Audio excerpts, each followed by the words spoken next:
Shalom saudaraku yang dikasihi Tuhan Yesus Kristus.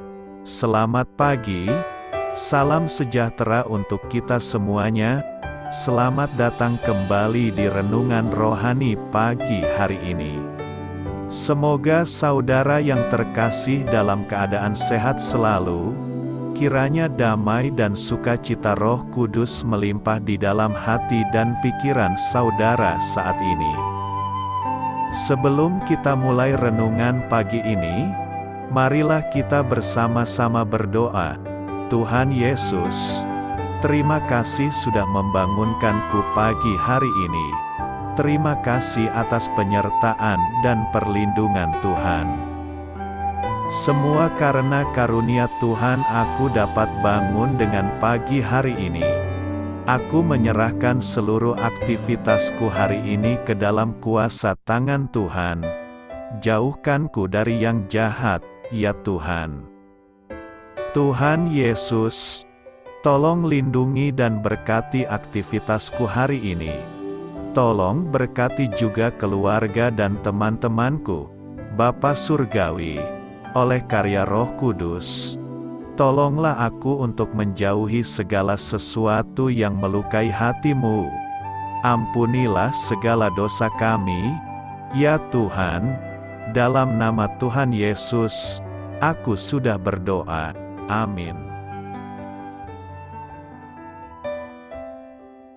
Sahabat saudara rohani, pembacaan ayat emas Alkitab renungan kita hari ini terambil dari Matius 5 ayat 8 sampai dengan ayat 16.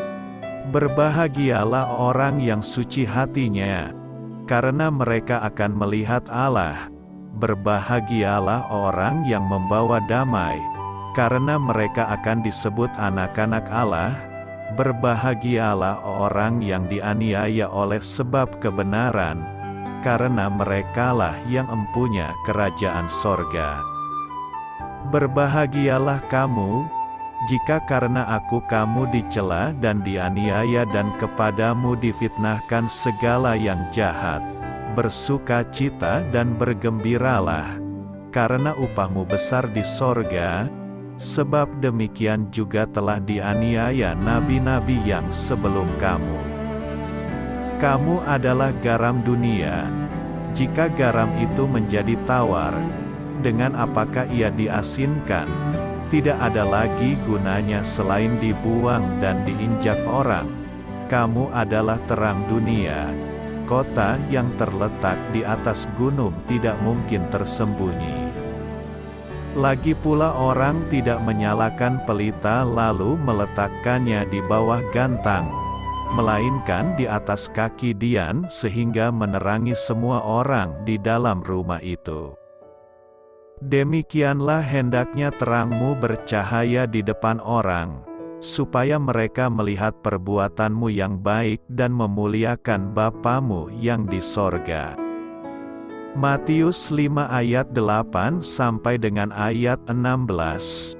Inti dari ayat emas renungan kita adalah: kamu adalah terang dunia. Kota yang terletak di atas gunung tidak mungkin tersembunyi. Mari kita mulai renungan pagi kita. Judul renungan kita hari ini adalah Biarkan Terang Menyala, ditulis oleh Katara Patton. Sebuah iklan jaringan hotel menampilkan satu gedung kecil di tengah gelapnya malam. Tidak ada apapun di sekitarnya.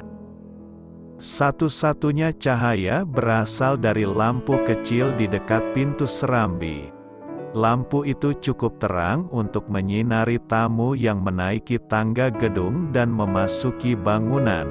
Iklan itu diakhiri dengan ucapan, "Demi Anda, lampu kami selalu menyala." Lampu serambi itu bagaikan sebuah tanda selamat datang yang mengingatkan para musafir yang kelelahan bahwa masih ada tempat nyaman bagi mereka untuk berhenti dan beristirahat. Cahaya lampu mengundang mereka yang lewat untuk masuk dan meninggalkan perjalanan mereka yang gelap dan melelahkan. Tuhan Yesus menyatakan bahwa hidup orang yang percaya kepadanya haruslah seperti lampu selamat datang tadi kepada para pengikutnya. Dia berkata, "Kamu adalah terang dunia. Kota yang terletak di atas gunung tidak mungkin tersembunyi," tertulis di dalam kitab Matius 5 ayat 14. Sebagai orang percaya, kita harus menerangi dunia yang gelap. Ketika Yesus mengarahkan dan memampukan kita, orang lain melihat perbuatan kita yang baik dan memuliakan Bapa kita yang di sorga, tertulis di dalam kitab ayat 16. Kemudian, ketika terang kita selalu menyala, mereka akan merasa disambut oleh kita dan mau belajar lebih banyak tentang Yesus, terang dunia yang sejati, tertulis di dalam kitab Yohanes 8 ayat 12, dalam dunia yang lelah dan gelap ini, terangnya selalu menyinari kita. Apakah Anda menjaga terang Anda tetap menyala? Kiranya ketika Yesus bersinar melalui diri Anda hari ini, orang lain akan melihat dan mulai memancarkan terangnya juga. Dari ayat renungan kita yang tertulis, dengan cara apa Anda dapat menyinarkan terang Anda bagi Yesus hari ini? Apa yang bisa menghalangi Anda bersinar baginya? Dari ayat itu kita dapat melihat bahwa saudara sekalian adalah objek yang ditunjuk Tuhan untuk berkarya kepada Tuhan dan objek pilihan Tuhan untuk menunjukkan jalan yang benar menuju Tuhan. Manusia yang lemah dan tidak memiliki apa-apa sebenarnya tidak pantas untuk menjadi objek dan bintang dari jalan kebenaran Tuhan, tetapi karena kamu adalah ciptaan Tuhan yang paling Tuhan sayangi, sehingga Tuhan menjadikanmu sebagai objeknya. Tuhan sudah menunjukkan jalan untuk datang kepadanya melalui ayat yang Dia sampaikan, dan kita yang mengetahuinya akan berjalan seiring waktu, apakah hanya mendengar atau melaksanakannya. Melaksanakan firman Tuhan memang tidak mudah, maka sebab itu kita harus meminta pertolongan Tuhan agar memberikan kita kekuatan dalam melaksanakan keinginan Tuhan. Semoga saudara penonton channel Saudara Rohani selalu diberikan kerendahan hati dan kekuatan. Amin. Marilah kita renungkan di dalam hati kita. Dengan cara apa Anda dapat menyinarkan terang Anda bagi Yesus hari ini? Apa yang bisa menghalangi Anda bersinar baginya? Hal ini patut kamu ketahui.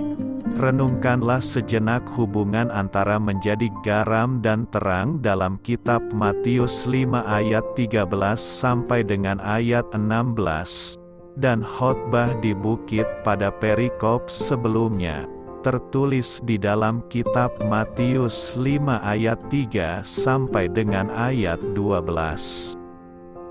Dalam khotbah di bukit, Yesus mendaftarkan banyak karakteristik yang menggambarkan orang-orang yang akan diberkati dalam kerajaan surga, yaitu mereka yang miskin di hadapan Allah, lemah lembut, murah hati, membawa damai, dan seterusnya. Segera setelah gambaran itu, Yesus mengucapkan perikop kita hari ini. Jadi, siapakah garam dan terang dunia yang dimaksud? Dengan memadukan kedua perikop tersebut, kita melihat bahwa mereka yang menjadi garam dan terang dunia mempunyai ciri-ciri sifat yang disebutkan dalam khotbah di bukit.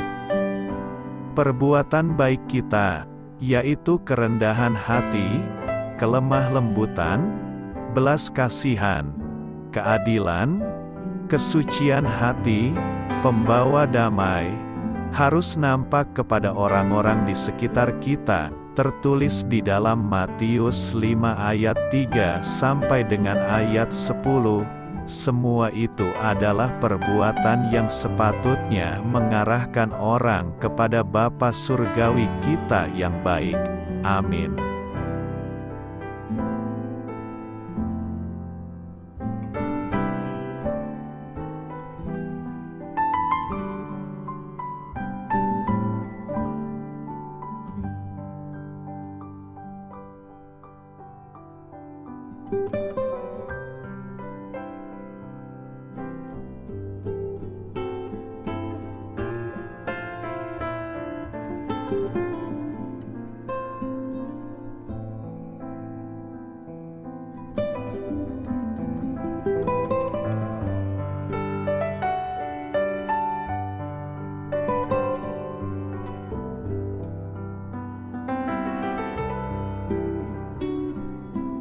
Marilah kita renungkan sahabat saudara rohani. Demikianlah renungan firman Tuhan pagi hari ini. Semoga menjadi berkat dalam hidup kita. Dan sebelum kita memulai segala aktivitas kita pagi hari ini, marilah kita berdoa. Selamat pagi Bapa, malam hari telah berganti pagi. Kehidupan baru telah Engkau berikan kembali bagi kami. Bapa Surgawi, tolonglah aku menyadari kebutuhan orang lain, supaya aku dapat membagikan apa yang telah Engkau berikan kepadaku. Pada saat aku membutuhkan, berilah aku keyakinan bahwa Engkau akan mencukupkanku, melalui orang-orang yang mengasihi-Mu, bukan karena kami pantas atau layak, namun karena kasih karunia-Mu kami boleh ada, sebagaimana kami ada di pagi hari ini. Terima kasih Tuhan, atas kesempatan baru yang telah Tuhan berikan kepada kami, untuk bisa memperbaiki diri agar kami bisa lebih layak di hadapan-Mu. Hari ini kami serahkan semua perkara dan kesulitan yang akan kami lalui ke dalam tangan-Mu. Biarkanlah kami bisa memuliakan-Mu dalam segala aktivitas yang akan kami lakukan. Amin. Biarlah firman Tuhan menjadi pengingat untuk kita semua, bahwa tuntunan dari Roh Kudus akan selalu memberi jalan keluar bagi setiap permasalahan hidup kita, dan memberi kedamaian di hati kita. Sampai jumpa di renungan pagi saudara rohani berikutnya. Kiranya Tuhan selalu memberkati saudara semua hari ini. Amin. Shalom.